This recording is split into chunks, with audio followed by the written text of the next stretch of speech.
work for Washington He University? did until last year. Okay, yeah. She was just tutoring this morning for the last hour and a half. He's so committed. I love it. Yeah, thanks. I'll tell her that. Yeah. I should have told her to come with me. But she has something I think you get at 1 o'clock, so. Tell me your name. My name's Anna. Anna. Okay. She might know me. And what's your husband? Is it partner you said your husband? Yeah, my fiance. Yeah, fiance. What's he doing now? He actually works at the Arbor. Oh, okay. Good, good. That was probably a better position for him, pay-wise and things like that too. I think it's sort of a little change of pace for a while. Yeah. A little less responsibility for the moment.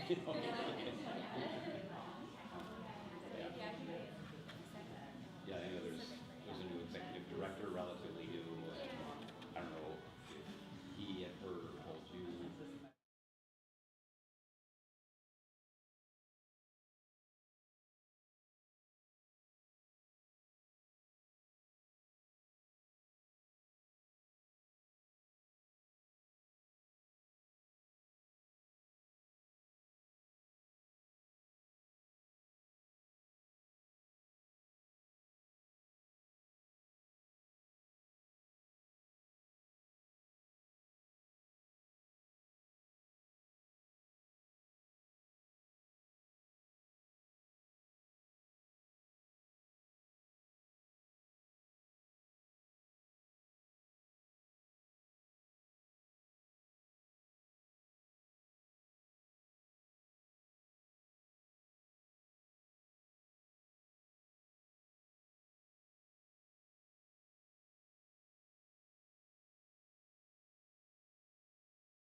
So we have time for discussion.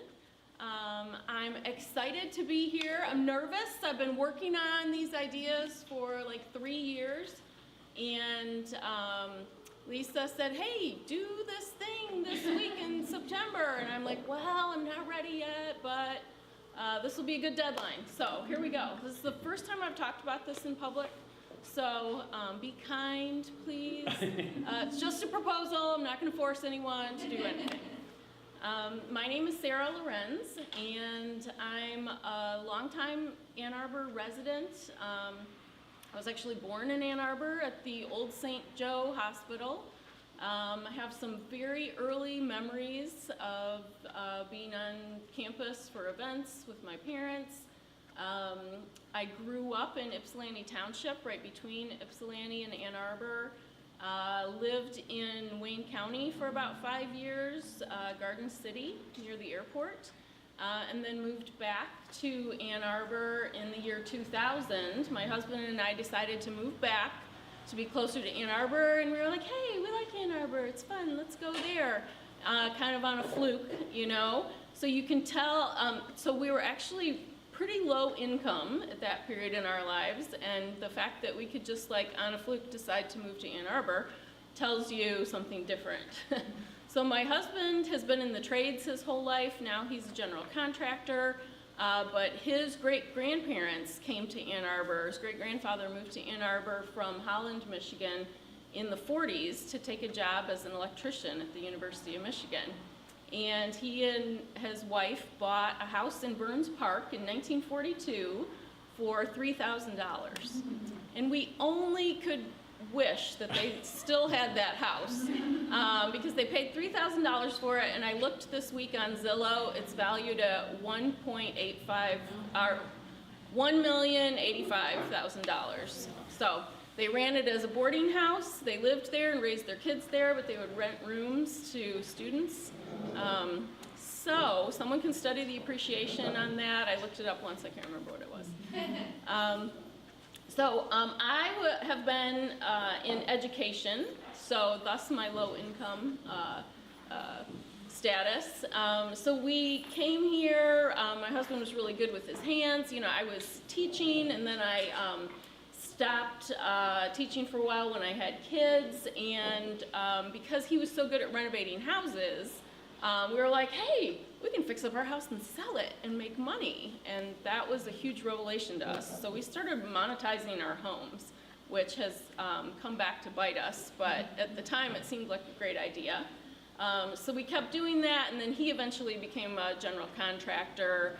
And then I was continuing in my educational career and doing school reform work when that was the term in vogue, traveling around to a lot of districts and doing sort of systems change work, which was really interesting to me. Then I worked at Eastern Michigan University for about a decade doing educational research and federal grant proposals. But as he was developing his small business, I kept thinking, like, so is the only way as a small business in Ann Arbor to create high-end housing? Is that the only way to run your business? Are you always just flipping houses or renovating for people who have a lot of money? Isn't there any other way to have a small business in this field? And so I kept thinking about that and reading different things. I found this cool book about pocket neighborhoods, little tiny infill neighborhoods with 6 or 8 or a dozen houses. I was like, oh my gosh, can't we build a pocket neighborhood? And then I started talking about this with people who knew, and they would laugh at me. And they're like, no, no, you cannot build a pocket neighborhood here. So I continued doing more research. I started going to some conferences at U of M and met some other really interesting people, one of which was Peter Allen, and he's a local developer, and I started talking with him and more, and realized that we both had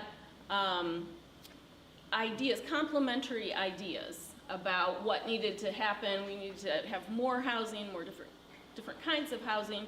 So in 2019, we created a new nonprofit called the Equitable Ann Arbor Land Trust. And so we have been having meetings with all kinds of people and drinking tons of Zingerman's coffee and all other kinds of delicacies like from York. And it's been a lot of fun. We have all kinds of ideas. We're big thinkers. I love it. But for the past 3 years, I've really started to zero in on this idea of a community land trust. A few years ago, I also got my real estate license to help my husband with his business, and so I was doing a few real estate transactions on the side. I would always go to tons of open houses. I used to go to house tours with my mom. So I've been in probably thousands of Ann Arbor homes, and I was always curious about this market because this market is different than other markets, outlying areas, other markets around the country. And so I also started hearing about Vienna, Austria. How many of you have heard of Vienna and their housing? Yes, and so I started watching YouTube videos about Vienna and vacation.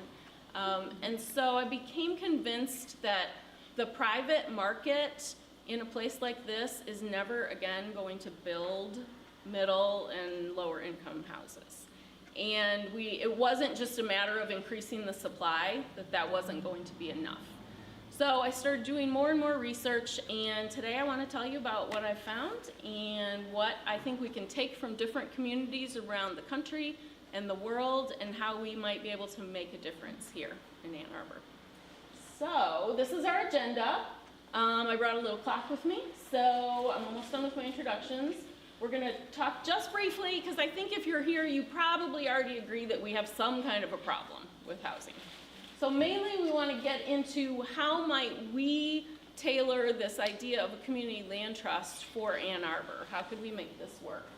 And so I'm going to talk for about a half an hour. If you have a really burning question, like I'm just totally not making sense, you can ask a question. But mainly we're going to do some Q&A, 12:45, and then I think there are 3 big public policy issues here if we want to move forward with this kind of idea. So I thought we might have some discussion. We could have large group discussion, or we could break into groups and discuss some of these ideas that I'm going to talk about. So that's where we are. I just wanted to get a sense of who's here today before I jump in. So do we have any public officials here today? Oh, one right there. Awesome. City council member. Do we have any city staff here today? I'm not here in that capacity, but yes. Okay, great. Do we have any University of Michigan faculty, staff, students? Okay. Do we have any architects? Great. General contractors? People in the trades? Great. Developers? Okay. Nonprofit employees? Great. Housing advocates? Okay. Housing opponents? Okay. Tear it all down. How many people here would like their housing to be more affordable, like need affordable housing? Okay. Great. Okay, so that's a good start. And how many of you, I already asked this, but I want to look again. How many of you already know about community land trusts to some degree? Okay, good. So I think we can move kind of fast then, and we can maybe get more to the discussion. Okay, who here knows nothing about community land trusts? Okay. All right, great. So let's get moving. I may ask people who have really detailed questions that are going to take us off course to like put your question in a parking lot, put it on a sticky note, email me, something like that. Okay, so we're I am working in some capacity as a board member of the Equitable Ann Arbor Land Trust, and we're proposing this as a potential solution, but we would be proposing that a new entity be created for a community land trust if the community would like to do that. This is our board. We have 2 board members here. Raise your hands. Yep, 2 of our board members are here. And we have this aspirations slide where we're aspiring to have affordability, placemaking, community, mobility and sustainability, and equitable development. I'm going to give you a QR code for the presentation at the end so that you can go through all of this. This one is actually slightly different, so the QR code goes to my full deck because I didn't want to include all the slides for today. So one important framing element that I want to emphasize is that I'm trying to think with a 100-year view. Because even here in Ann Arbor, where I feel like people are often very aspirational, we start discussing some of these ideas and people are like, well, that's never going to happen. Or we can't do that in 2 years, or we can't do that in 5 years. But we really need to take a 100-year view, because this is how you make big changes. And so conveniently, we have this bicentennial coming up next year. So I'm encouraging people to think about what is the Ann Arbor of 21-24 going to look like. And we can take steps right now to make that happen. And then it also takes some of the pressure off, because we're all gonna be dead. So we don't really have to be so fiercely invested in our own views. Okay, so you're probably gonna agree with me if you're here, but there are still people who argue back or who just don't understand the extent of the problem. That we don't just have an affordable low-income housing problem, we have a middle-income problem here. And, you know, my claim is that the private market is now incapable of doing this because there is no profit in middle-income housing. Thus, a private company is not going to develop it. And so, just a couple stats. The median home price, $559 reported in MLive. Your typical 1,000 square foot ranch is going somewhere in the $400,000 range. Lower, higher, but that would be an average. I pulled some data from the MLS. Last year, we had 98 homes that sold for under $300,000 with 3 bedrooms. That's both condos and single-family homes. So I'm anticipating, from what I've seen for sales so far, that there will be about 60 that sell this year. So I would say in the next 2 to 5 years, there will be no homes for sale under $300,000. And then if you run the numbers at 7% interest rates, you have to make more than $100,000 a year to afford a $300,000 home. So essentially, you know, we're looking at complete and total gentrification here in the near future. And so we can sit back and let that happen, or we can look at new ways of approaching housing. It can get worse, you are probably aware, but it's always good to look at these and go, oh my God, are you serious? People pay over $1.3 million for ranches in Berkeley and Boulder. And I think that we are headed in this direction. I think if climate change disasters continue, we're gonna have more people who are gonna be like, hey, let's move to the Midwest. Hey, where do we know that's nice to live in the Midwest? Oh, I've seen, 20 of those best places to live things? Let's go to Ann Arbor. So I think that, and then the other thing to remember about these ranches, a lot of our housing stock was built in the mid-century. And in the next 25 years, it's gonna be hitting 100 years old. And those houses are gonna need so much renovation. The company my husband is working with, the general contractors that are doing whole house renovations or new builds, they're charging like $600 a square foot for infill construction. It's really, like, it is going to get much worse soon, I believe. So, Works out well for carpenters. carpenters, yes, yes.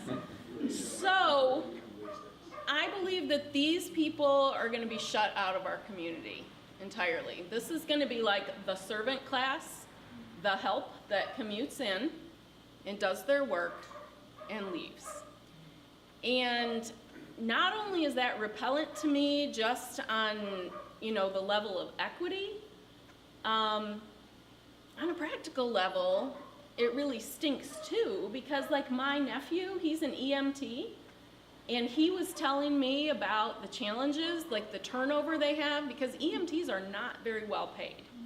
So these are the people who are gonna arrive when you've had a heart attack or you've fallen down the stairs and broken your leg or something. They show up, they're on 24-hour shifts. They have to sit in an ambulance during their shift. They're paid like $15 an hour to $18 an hour. They can't live here, they're commuting in. The turnover is terrible. Do you want somebody showing up that's been on the job for 45 days who may or may not save your life? We want to be able to retain these people. And I'll give you one more anecdote and then I'm going to discipline myself. But I was on somebody told me that there are a lot of housing stories on the Ann Arbor Mamas Facebook page. So I signed up, and like the second day I checked it, heartbreaking, heartbreaking story, especially resonates with me because I used to be a teacher. Someone posted on there and said, I just don't know what to do. My partner is an Ann Arbor teacher. We have 2 small kids. I just overdrew our account buying food, and I can't buy food. And I can't get childcare for 2 kids because it's gonna cost me, what, 30 grand? And my partner's making $45,000 a year. And if I move away, we can never buy here. We're only gonna rent. I can't afford my kids. Not only can Ann Arbor teachers not afford to live in the community, they're food insecure. They can't even afford to have children, let alone have them attend the district that they're teaching in. That's not the kind of community I want to live in. It's just not fair. So, I think the window of opportunity is closing as well, because we are becoming more pro-development, and I support that, but that means that more private developers are going to be here waiting for every single parcel of land, every single development opportunity, and I can't blame them for that, but if we just sit here and say, okay, go ahead, do whatever you want to do, then that's what's going to happen. All these people are going to be gone. So, how can a community land trust help? I have a cute little video. If you get the slide deck at the end, you'll be able to watch the cute little video. Oh, there it is. So Community Land Trust is a nonprofit corporation that holds title to land on behalf of a place-based community, like an area, while serving as the long-term steward for affordable housing, which we're gonna mean also includes middle-income housing. Community gardens or other nature areas can be included, civic buildings, commercial spaces. It could include affordable retail for small businesses, and other community assets on the behalf of a community. So there is some legal structure. It's a nonprofit entity, but there's some legal structure where there are deed restrictions on the land and the way the properties are sold. So basically this is what Vienna has been doing for a century.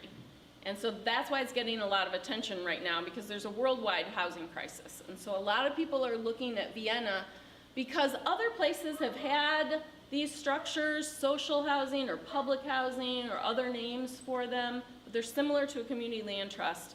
Most of them abandoned those approaches in the 70s, 80s, 90s. They sold off, they demolished these public nonprofit housing entities, but Vienna did not. They stuck with it, and they have consistently developed housing since the 1920s. It was an outgrowth, it was a response to the devastation of World War I. And in the 1920s, Vienna employed thousands of unemployed people who were living in rubble, and they built 60,000 housing units in a decade there. And then they just continued to build. And they have these beautiful historic structures, they have these modern multifamilies, they have these very dense developments. But as you can see here, 75% of people who live in Vienna, which is a city of 2 million, 75% of people qualify based on their income to live in this housing. So it's a very broad range of access. And over 60% of the 2 million people live in what they call social housing. And because there is so much stock that's run as a nonprofit, then the private market has to temper their prices and match that to some degree. And that's why Vienna is one of the most affordable large cities in the world to live. So I would like to have a Vienna watch party sometime, and we can watch videos and then discuss in between, so I'm really looking forward to that. Another example closer to home is Cincinnati. So just 20 years ago, in 2003, Cincinnati established the Cincinnati Center City Development Corporation. And in just 20 years, they've restored 198 buildings, built 49 new buildings, restored 17 acres of civic space, programmed that civic space, like urban parks, created 2,000 housing units, ta-da. So look what Cincinnati has done. They're not that much bigger than us. They're around 300,000 people. So they have done a lot with a nonprofit development corporation. All right, key features of a community land trust. So the first one would be eligibility. So the main idea is that we're gonna sell or rent housing units at below market prices. So who are you gonna do that for, right? Because if you just say, hey, we're gonna develop housing and sell it for less than it's worth, then you're gonna have a lot of buyers, right? So my proposal, and I'm just proposing my ideas here, I'm assuming that if the community likes this idea, they're gonna pick it up and run with it, and I don't know where it's gonna end up. But my initial proposal is that we make those housing units for people who have lifelong careers in Ann Arbor that are essential to the functioning of the city. So it's basically that list of the people that I said are going to be shut out. And then that's going to be debated, probably heavily, about who we would want to be eligible. I'm proposing that it is a broad range, that it's not just your low-income people, but it's a broad range. And there are a number of reasons for that that we can discuss later. And there will be a new community land trust board. There's a network of community land trusts called Grounded Solutions, and they offer like a 400-page handbook and all kinds of technical assistance. And they recommend that your board consist of 3 kinds of members: residents who live in the community land trust, city officials or representatives from anchor institutions, and then other at-large community members that have expertise that they could lend to the community land trust. And I think this is a much more sustainable model than our current sort of condo association boards, where there can be problems. Like if you only have just a few, 100 families living in a condo association, to field a board can be difficult, and to have the expertise that you need. So the CLT board could oversee all the properties in the city. And we're assuming for now that this is just gonna be the city of Ann Arbor, but it could be anything. Colorado has a statewide community land trust. So, it can be whatever we want it to be. I'm proposing, and EA2 has been very interested in home ownership, because we do seem to still have rental units coming online. That seems to still be viable. But what we think is really disappearing are the home ownership opportunities. And because we live in the Midwest and people can commute in, they may not choose to be lifelong renters. Whereas if you live in a major city, it may be the norm to rent for your whole life. But I don't know that that's really gonna change here. So I'm suggesting that we try to focus on home ownership. Although we could have rental, and we may have like a rent-to-own strategy as well. And then we could include other things beside housing if we wanted to. So the main thing is that the community land trust homes would be permanently affordable, forever, in perpetuity, eternally affordable. So, especially because the community land trust would have deed to the land. Even when the building wears out in 100 years or 150 years, then you tear it down and build a new one, and you keep those affordable too. So, in order to do that, the people who buy a community land trust home would have capped equity. You might call it restricted equity, restricted appreciation. Some CLTs called it shared equity, like the community is helping you get this home, you're gonna share the equity with the community. I'm going to go into detail in a few minutes on how that works. If we do new developments, we may be able to help people lower other costs as well. We might be able to have shared nonprofit Wi-Fi instead of the Wi-Fi being an income source for the landlord. We might be able, if we build net zero developments, then the utility bills should be lower. You might have community gardens, community meals, car shares or bike shares. And I think that we could also address some of the epidemic of loneliness in our society, in that the Community Land Trust would have people working together, networking, governing the units in the Community Land Trust, and hopefully that kind of neighborliness is going to spread around the rest of the community as well and really build the civic fiber of the community. So, broad range of incomes. This is from Mishta. So you'll see they're using different terms. Affordable housing, they're saying 0 to 30% and 30 to 60% is what they consider affordable housing. And then they're calling sort of this, or actually they're saying all the way up to 80%. And then attainable housing, they're calling 80 to 120% AMI, area median income. And then market rate is 120% or higher. So we're saying the Community Land Trust would target that 60 to 120% area median income range. But I think we can reach down into the, possibly into the 30 to 60% as well. So I know this might be confusing for some people. Does anyone want to ask clarifying questions about this? Okay, you're so smart. Okay, so where would these Community Land Trust homes come from? So on the low end, I think that we could buy existing single-family houses and duplexes, or they could be donated to us if there were people that ever wanted to donate or, you know, sell at a reasonable rate. I think we could prevent house flipping by having a fund that the Community Land Trust is ready and they just buy the houses as soon as they come on the market or before. And then instead of renovating them to the hilt and selling them for the maximum price, you could stabilize the house and then sell it to someone who wants to put some sweat equity in, or, you know, there are various different models that we could do. But I think that would be cool. We could buy duplexes and turn that, you know, do like a little single site condo agreement and sell the each unit in the duplex to a buyer.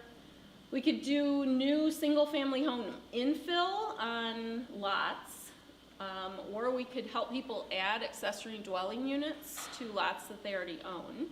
We could purchase apartment buildings or whole apartment complexes, especially if there are complexes that are townhome style, larger ones. There were a couple of large complexes that were affordable. Their affordability requirements expired and then they all went market rate. If we had been ready, we could have bought those. We should have an entity that knows the status of every single multifamily building in the area and is in contact with the owners and is ready to buy if they're interested in selling.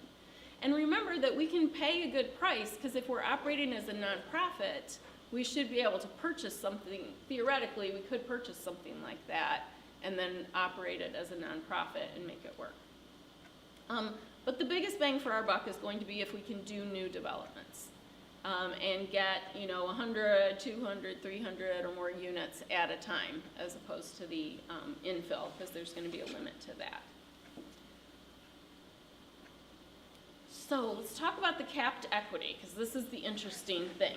So Ann Arbor appreciates at a higher rate than the rest of the region, generally about 5% or more, whereas the rest of the region, it's lower. It's like 1 to 2% appreciation historically. Ballpark I'm talking here. So I owned both of these homes in the past. Carrie, my friend here, has been in most, were you in both of these? I've never been to your home and garden. Okay. So I owned both of these homes. I started thinking about these. So I thought, I feel like this is the easiest way, because this is where I had the brainstorm, the breakthrough. So let's imagine we can go back to the year 2000, and we have just established a community land trust. And let's say I'm a new teacher, and I'm trying to decide, where am I going to live? I can afford a house that costs $125,000. So I could buy this house in Garden City for $125,000 and commute into Ann Arbor for my teaching job.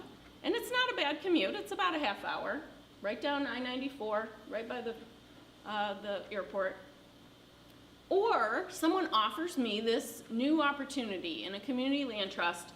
They're gonna sell me this cute little 3-bedroom, 1-bath ranch for $125,000. And it's actually worth about $175,000 at the time.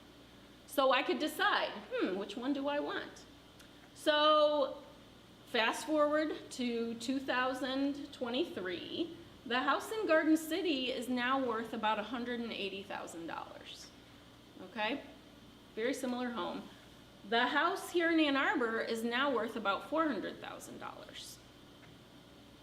But because I decided to go with the community land trust home, I made this deal that I'm now gonna sell that house for $250,000 to someone else who qualifies to live in the community land trust. And I'm gonna go retire in Florida, in a beach house.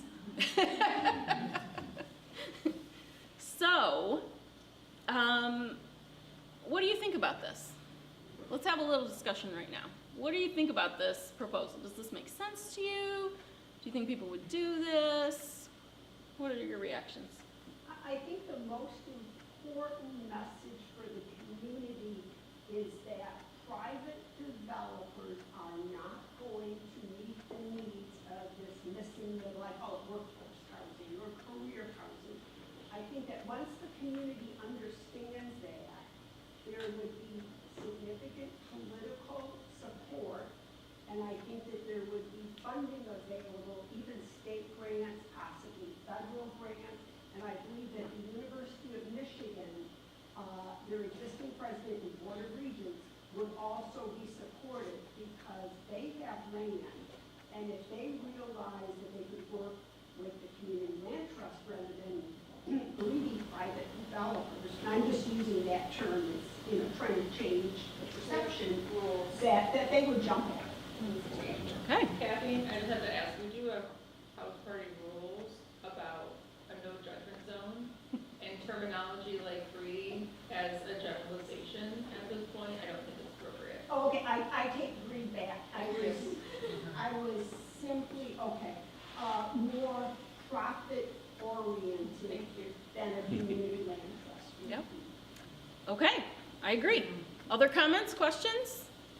So, as far as this, the equity rising more in the surrounding region, so if I'm understanding right, part of what would happen with us doing a community land trust is it would sort of artificially lower how much market rates rising in Arbor, right? So it might not be as much as 5%. I doubt that the establishment of a CLT would impact the private market and lower prices in the private market. Gotcha. Okay. Unless anybody here is a trillionaire and is ready to make a very large transfer.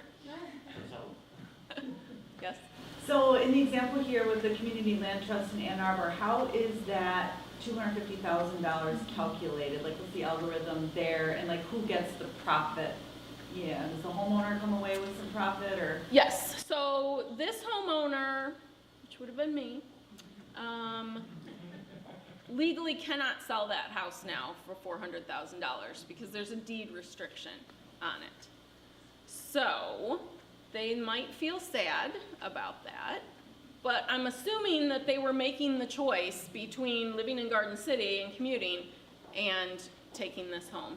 So there will be, the new CLT board will set the policies about the shared equity. And there are a few different ways of doing that. It might be a certain percentage of appreciation. So we might say, you're gonna get 3% appreciation instead of 5%. Or we might say, we're going to calculate, for the years that you owned your home, we're gonna calculate the average rate of appreciation during that period, and we're gonna give you half of that. Or some CLTs peg it to what is affordable for 60% AMI or 80% AMI. Maybe you bought in and you're a 75% AMI income, so that means you have to sell it to someone who's in that same income category when you sell. So Grounded Solutions can offer us technical assistance when we craft these policies, and I'm sure we would do that with community input.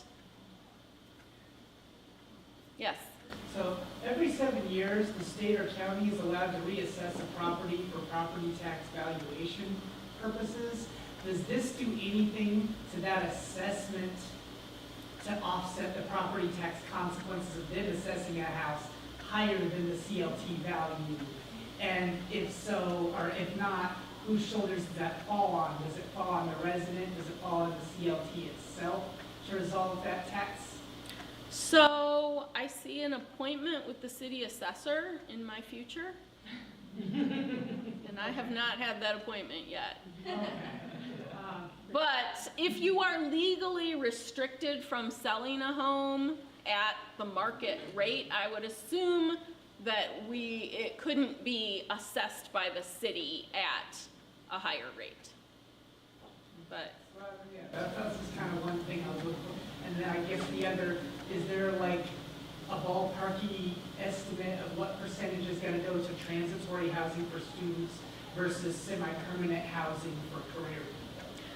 so sadly, I don't think we could allow students in the community land trust. Well, I'm just talking about like if you're gonna do apartment complexes in there, like, how would you even legally prevent students from becoming tenants in them? So we're gonna have to have, so other community land trusts, they have restrictions about who can buy in. Like you have to be eligible. So you have to address fair housing laws, but there are gonna be restrictions about who can buy. So the university has housing, they are building more housing, and we are lobbying them to build even more housing. And the private market is building student housing.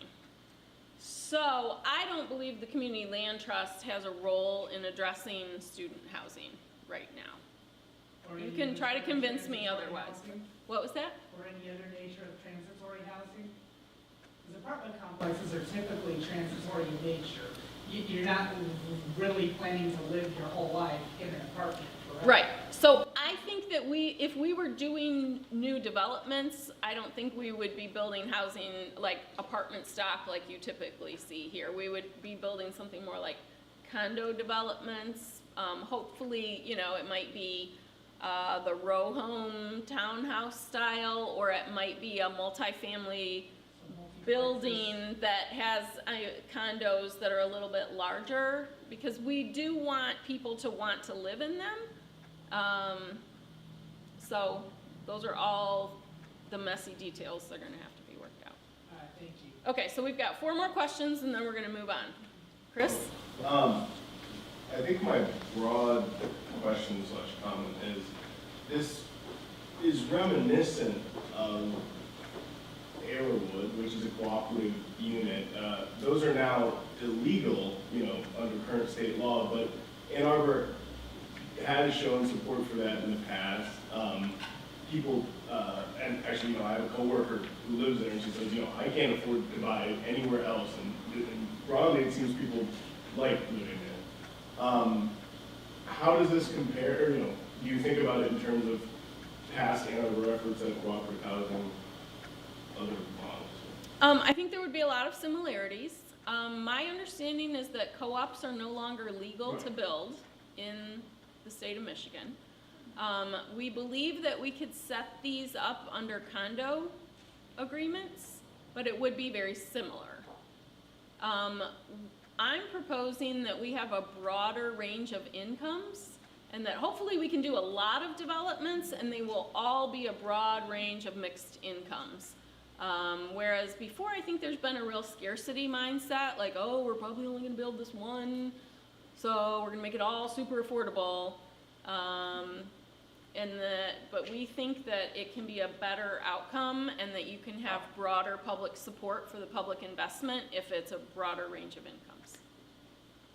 Yes? So would people be penalized for changing careers, or would you expect a certain career from you were a teacher when you became a super successful Why do you have to bring that up? I think that is going to be one of the most difficult things to resolve.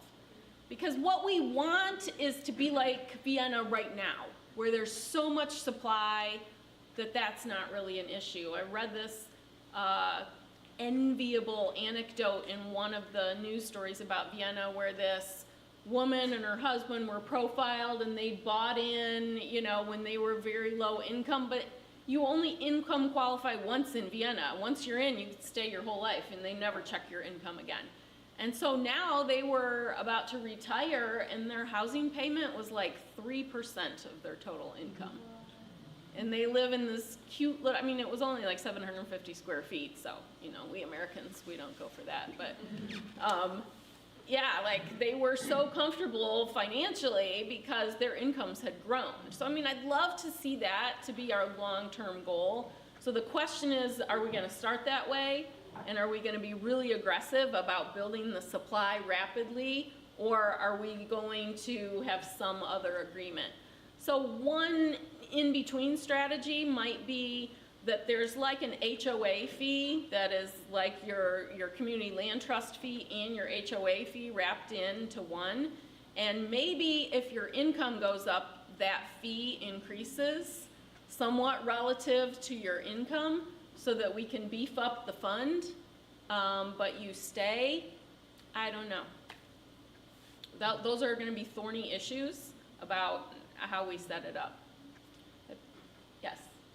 I really like what you presented, especially the opportunity for ownership. The ability to get that down payment to even own is tough for some people. And right now, if you try to save up, you can't keep up, catching up for the down payment. So I'm very interested in what you mentioned, that having gone into in detail yet, and maybe it's on a future slide, is the rent-to-own concept. Is there a way to get a foothold in before you've saved up enough and then convert to ownership? So one of the reasons, what was that? That's typically leasing with an option to buy. Yes. Yeah. Mm-hmm. So one of the reasons we're looking at a lease option or rent-to-own strategy is that it is difficult to get financing for a large new development that's for sale. And it's much easier, especially in a really strong market like Ann Arbor, to get a big construction loan and financing for a rental property.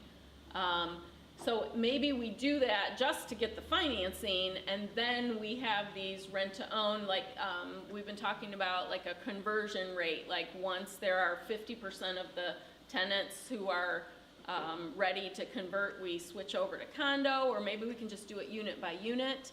So there's that possibility. The other thing is, I don't know how many of you were aware of the council resolution a year or so ago about these alternative mortgage programs. One of them is NACA, the Neighborhood Assistance Corporation of America, and they have a no down payment, no PMI loan, and it's character-based underwriting.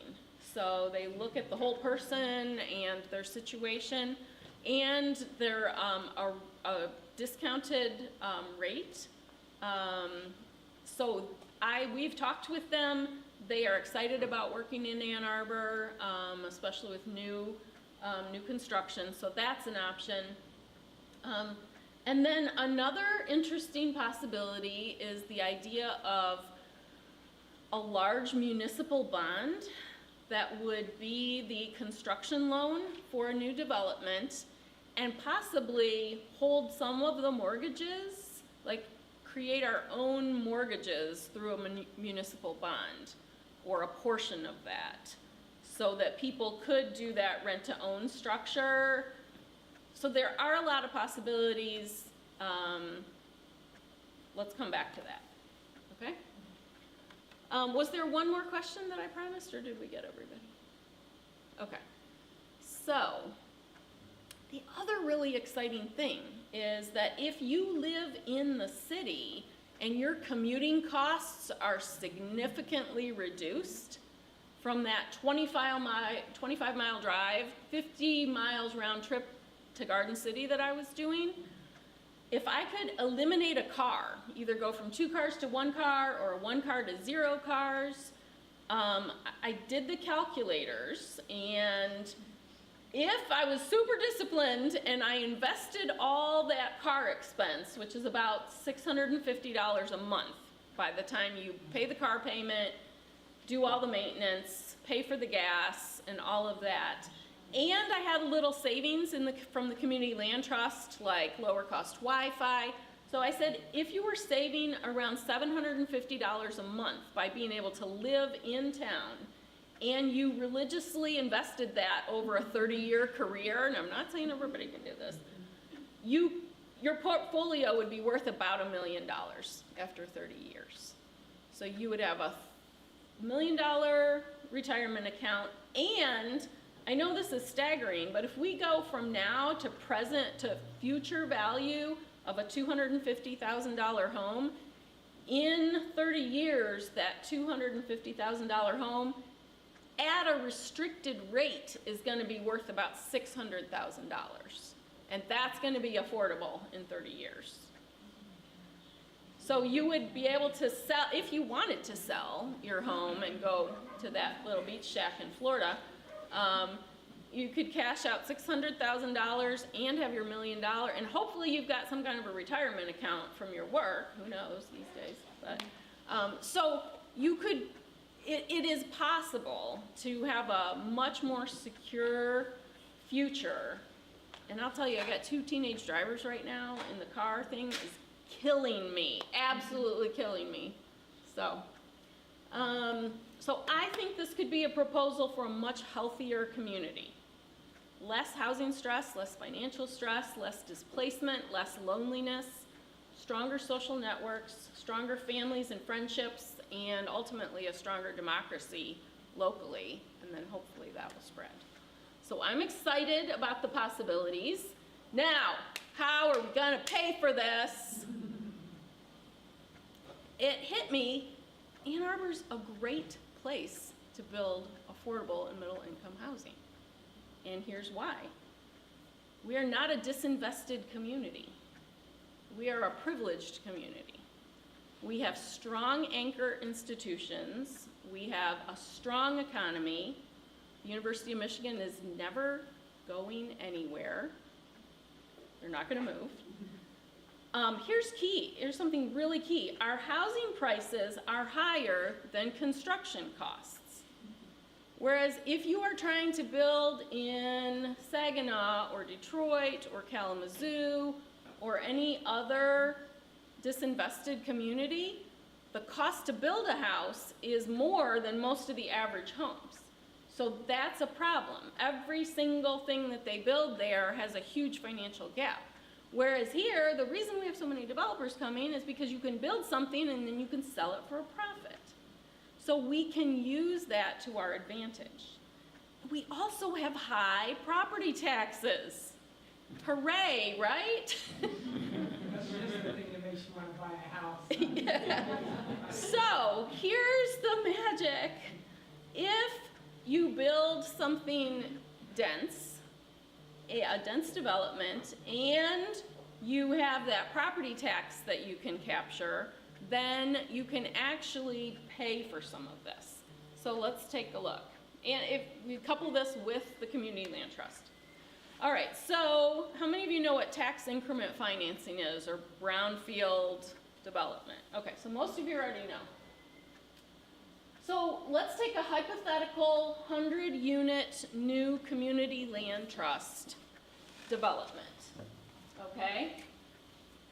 It's gonna cost around, ballpark, $52 million to build, or more. We could have 5 levels of affordability. We could sell 20 condos at $100,000, 20 at $200,000, $300,000, $400,000, and $500,000, and we still couldn't pay for it. But if we created what's called a redevelopment TIF, and we captured some of that taxes, here's the interesting thing. If we build this building, it's gonna last for at least 100 years. And if we have these 100 units, they will, 100 years, create $240 million of tax revenue that comes into the city coffers over 100 years. So, the public policy question for the community is, would you be willing to take $22 million of that tax revenue and get a loan on it to build this development and sell these condos at these prices? Does anybody want to ask questions about what I just explained? Yes. Is that legally possible now in this county? It is. There is new legislation. It was possible before through a vehicle facilitated by the State Land Bank of Michigan, but there's new legislation that was just signed a couple of months ago that this is just like a brownfield development, just like a brownfield TIF. We can do this, and almost 100% of the cost of the development can be captured, or can be used, the TIF can be used for those costs. So it is 100% legal. So what do you think about this public policy choice? This is a big change. This is a significant use of public funds that would take tax revenue away from the city. And we need tax revenue to run the city. So this is not something we can do lightly, and this is not something that we've done before. We've done this a little bit to support affordable housing in a small way, but it was for very, very low income affordable housing. So this would be a big change to start using tax dollars to build middle income housing. Yes? Have you considered proposing this to the state to see if we can get excess pandemic funding as opposed to city funding, which would provide a lower tax impact to the property themselves? So there is a fund for that right now. That funding is almost gone. Even if we did that, it would only support maybe 1 or 2 developments. So, I'm just wondering if you yeah. can already hit that channel. So, I mean, there's nobody out there that's gonna save us. But the community, the city, we have this under our control because we can tax and we can decide how those taxes are used. So this is possible if the community really wants to do it. Okay, let's look at the math again. So some of the money is coming from the sale of units, and some of the money, about half and half in this example, Yes. is coming from the TIF. Mm-hmm. If we bond, instead of taking the whole 23 million right now out of our tax coffers, we bond for that, what's the payment cost over time for that? Yes, so that's another thing. We can do a bond and the tax increment financing, and it would be complementary, and it would save additional, because we could probably get a much better rate on the municipal bond than we could from a private lender or a bank. So let's not go into all of that now, but yes. Yes. I really appreciate how you've taken the time to take a very complex problem and define it, and humans tend to try to oversimplify most problems because it's easier to solve a simple problem than a complex one. But here, you're really trying to solve a complex problem with many options, and I appreciate that. The community is frequently against using tax dollars that are coming from lower income people to support wealthier people. But in this case, that's a simplistic term, we're really, by building this, we say, for example, we're creating an additional $100 million of tax revenue for the city, but we're just taking a small percentage of it away. So if we did nothing, the city would be out $100 million in taxes. Is that correct? Well, it's also kind of on a case-by-case basis, where you look at the specific development and you say, would this be developed by a private market developer, and would the tax revenue be 500 million? Because they're gonna make all the condos, they're gonna sell all the condos at at $900,000 each. Right now, I don't believe in a lot of cases we're at that stage. We may be at that stage some point.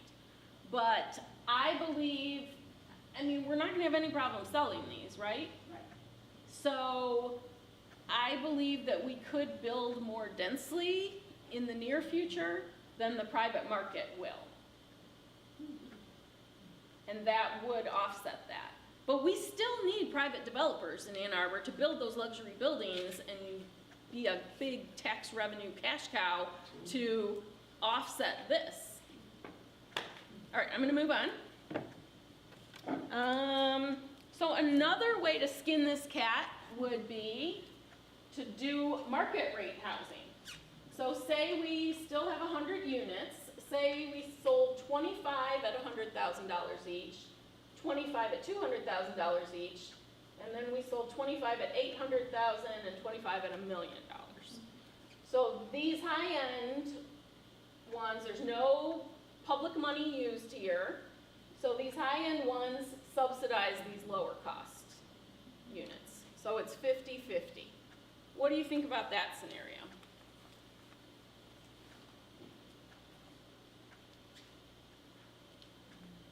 Yes?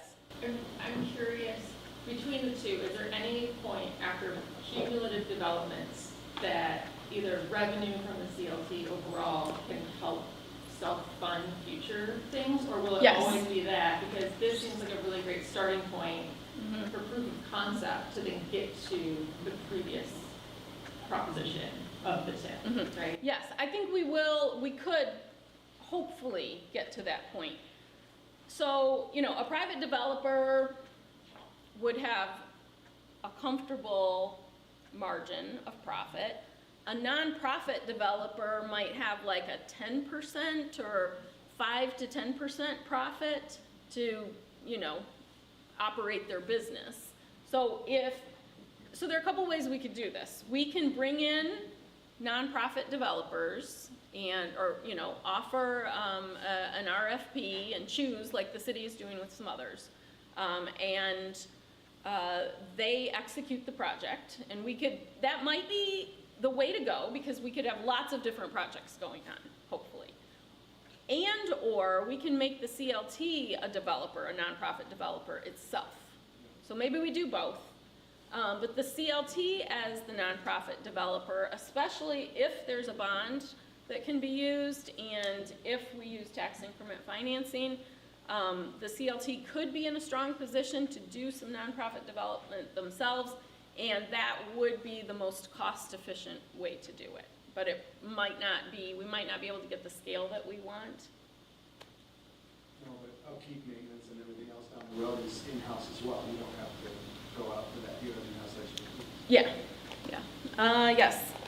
Do you think University of Michigan and Michigan Medicine would take this and leverage this against the incomes of the professionals working there as a justification to pay them less to do so, since they are such a gigantic cornerstone of the community's employment status as a whole? And do you think that would disproportionately affect the number of people needing these lower units versus the number of people that can afford the higher subsidized units? If we get to that point, that will be a very good problem to have. It's going to be really incremental, so I don't think it will move the needle enough. I don't think we would be there for another 50 years. Question? It's, I think, worth noting that the unit that's selling for $100,000 is not the same type of unit that's selling for $800,000 or $100,000 or $1 million, correct? Probably not. Yeah.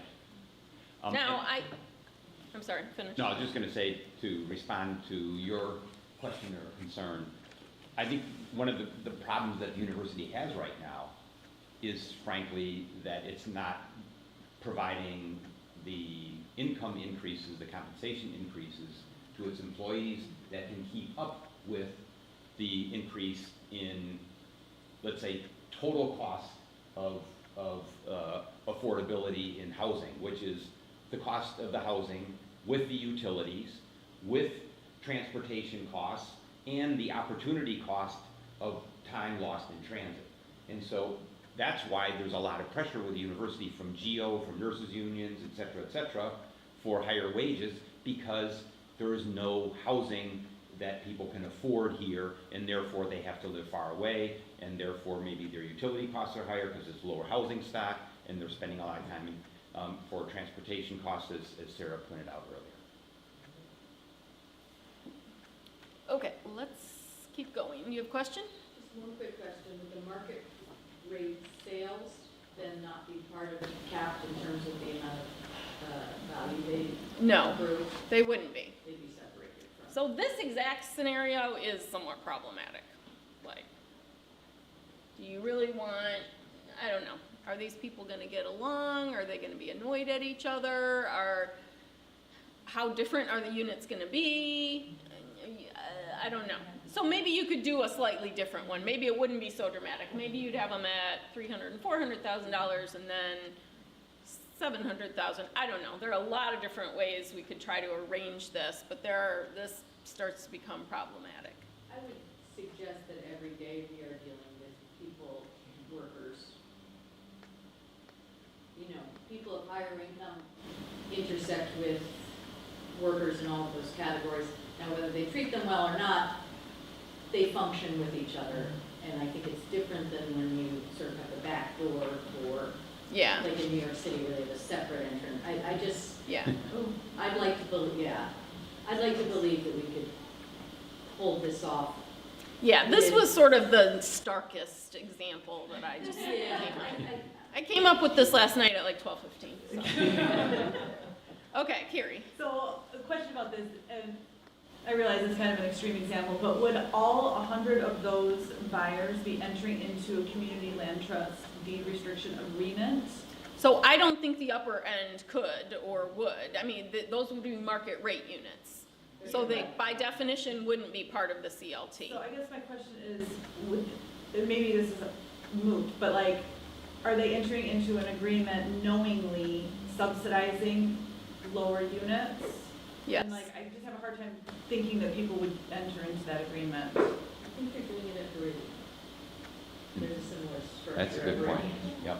Okay. And they're not opting in because of the larger vision. Yeah. So you have to sell a vision to do this. Yes. I appreciated the slide you had a few before this where you talked about I think it's 5 bullet ways that housing stock can enter the control of the CLT. And this was the last bullet, right, was these 2 big buildings. Yeah. And these are inspiring and bold, and I think would set us on the path toward Vienna. And where I've heard excitement from housing activists in the past is for like a smaller approach at first, like what they have in Oakland or in Vermont or something where it's individual buildings and tenants taking control of something and keeping it affordable in perpetuity. I hope we can do both, but I would hate for like the complex details of the really big projects to slow down getting some first proof of concept wins in and getting something up and running that people can get excited about.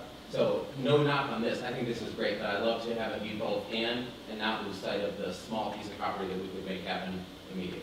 I agree. I would love to see this up and running and have people living in units within 12 months. What's keeping you from that? I have no money. Do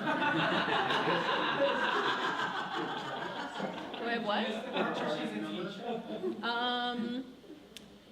Of how many units we could have in 12 months? How much money? Oh, how much money? I would like $1 million. 1 million would get you started on this? Yes. Well, we just read a check in this room right now. I will accept checks, and I have Venmo. What's the transaction cost on $1 million? I have no idea. All right, so yes, let's get to the how you can take action. I like these people who go straight to action. Just one quick relating to what was just said. I'm concerned if you do this quickly, that what's going to happen is the lowest price of housing in this neighborhood are the areas that are the most diverse and they are being blanched out, it's my term. And we have not done a good job with retention on the west side and the north side, and we didn't focus on that, and if that isn't an intention built in here, what you're going to be, it's already happening over in Bryant and Packard and Platt, that graduate students, well-intentioned, are buying property they can afford. I understand it, but they're displacing existing communities with community integrity, and that's what you lose. I mean, we have, the rest of the town ships sands. Those neighborhoods traditionally, and the remaining little pockets, have a lot of community integrity that is different than the rest, and I would be concerned that if you fast track this, the first thing that's going to happen is that you are going to be predating on existing communities that are diverse. So I would hope that we wouldn't do that. I'm hoping to create new housing stock for the most part.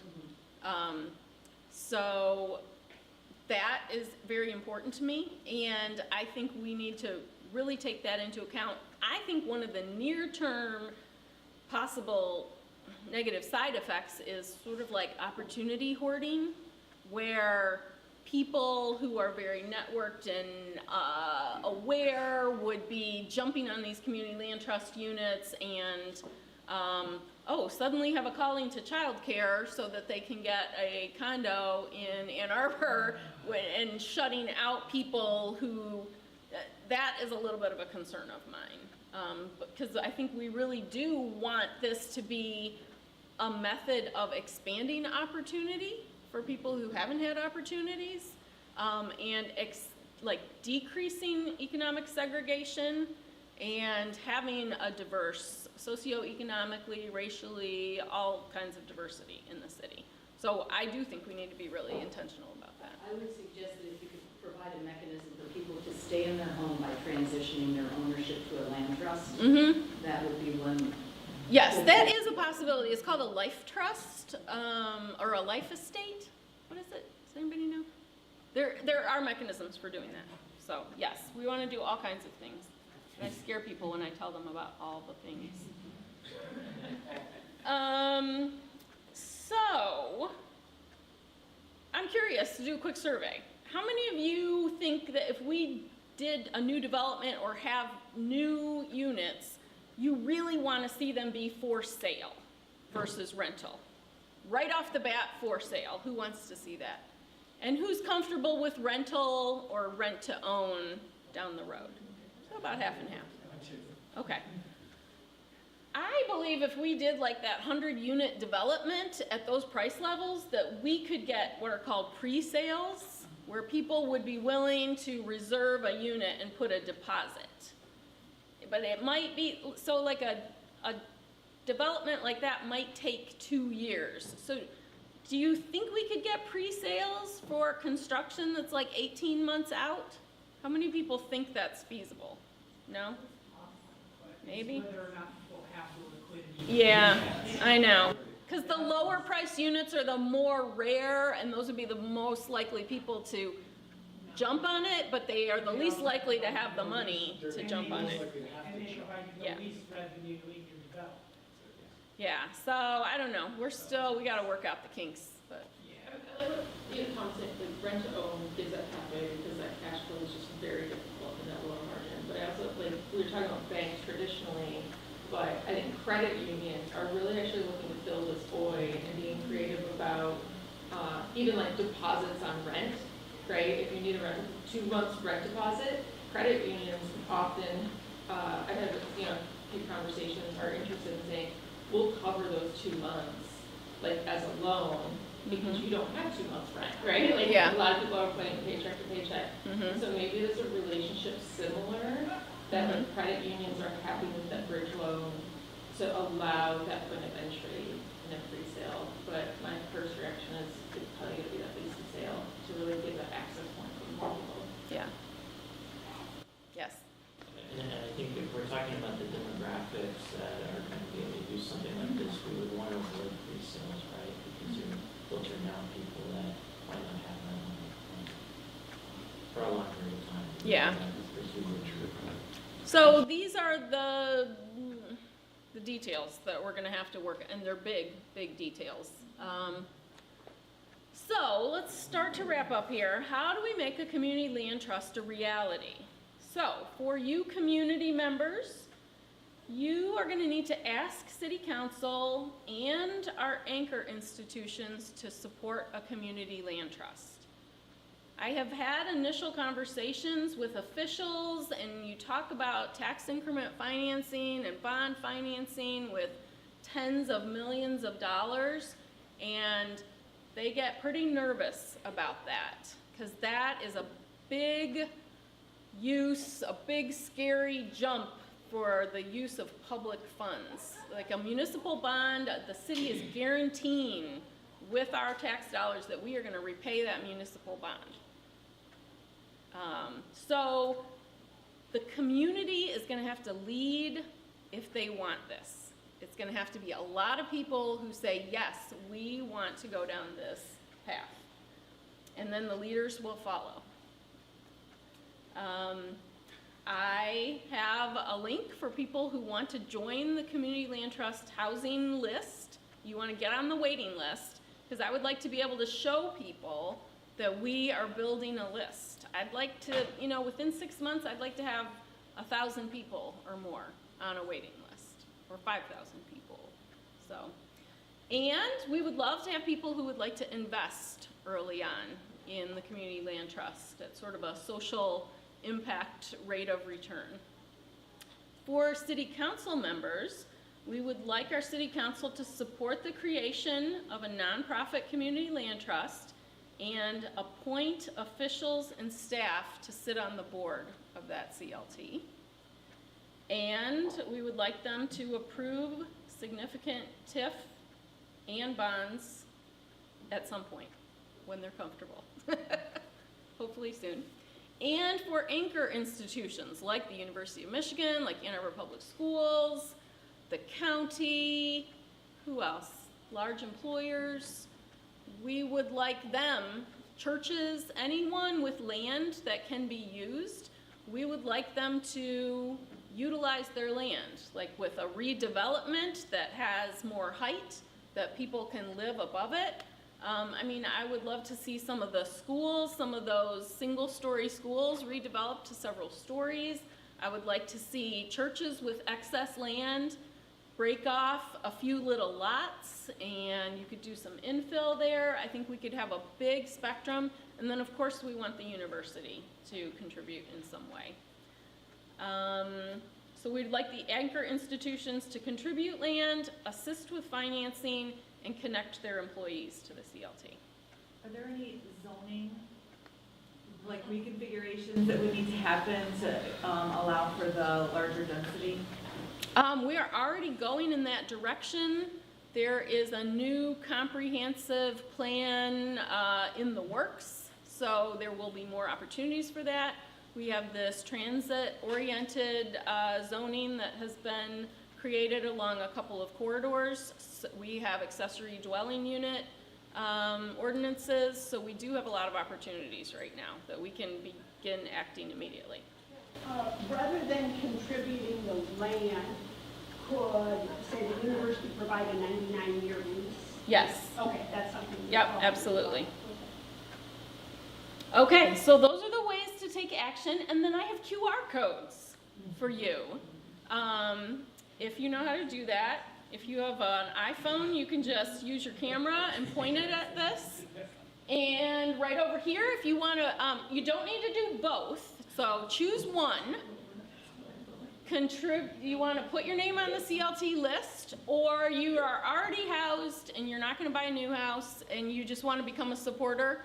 We want to be able to communicate with you and rally the advocates. And then if you hate this idea, there's an option for you too.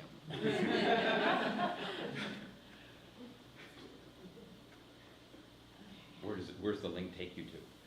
I'm not going to tell you.